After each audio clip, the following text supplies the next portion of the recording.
the following exercise, I'm focusing on form, technique, and clarity. Why do I practice all these together? Firstly, I could just be practicing technique based on arpeggios because this is my subject here.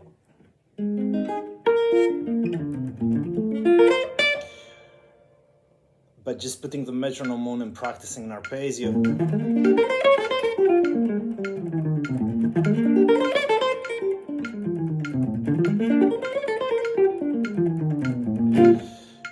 looping that, it won't necessarily give me, or put, better expression will be, it will not necessarily put my mind into a creative mode. For as much as I like practicing technique, I want to avoid the danger of getting in a mode where I forget how to be creative, and that can happen with just practicing scales in loop and arpeggios in loop, away from a musical context. One good way to practice that is connect arpeggios that they respond on musical form. The choice of a B-flat blues here is a simple one, also because we're all familiar with the form of a blues. Task here is to get a really good sense of the harmonic rhythm. That way we also practice form, not only timing, not only playing on the beat, but also playing on form. As soon as the harmonic rhythm changes to the next chord, the mind is thinking of the next coming note to adjust it in such a way that suggests the next arpeggio. We all get this idea. So moving on explaining the arpeggios that I'm using for this particular practice.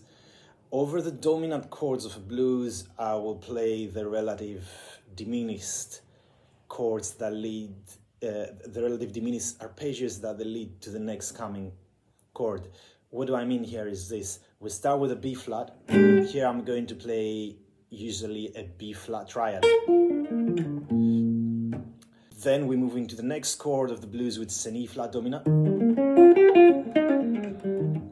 And then to go back to the key, back to the B flat, a good traditional way is to use the diminished arpeggio from the root, B flat diminished. And then to go to the turnaround in the end, I'm going to use the A diminished, which leads to the C minor. C minor. And from the C minor to go to the B flat, I'm going to use the A diminished.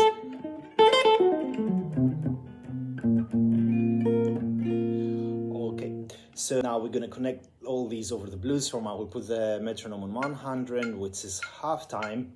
So it gives me the minims. Each beat represents the minim of the bar. So the blues is going to be like this. 1, 2, 1, 2, 3, and...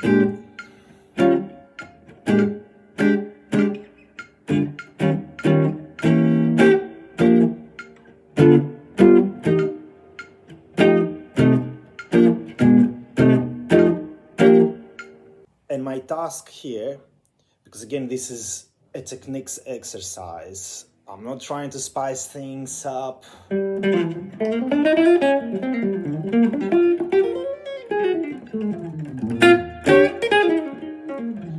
I'm just trying to practice strictly playing arpeggios and have clarity while warming up, starting my day on the guitar.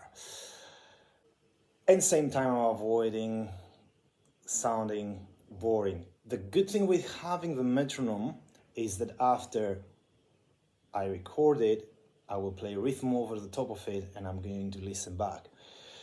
And I'm trying to do that, prolonging the periods of time that I can sustain going on without doing any mistakes and sounding interesting without going too lame and running out of ideas. As many ideas as one can find when they lock themselves into an arpeggio, a strictly arpeggio mode. Again, I'm not trying to be clever, playing a lot of chromatic. So, exercise following us. Let me know in the comments below if you give it a go or if you have been trying this type of practice, how you're getting along with it. 2, 1, 2, 3.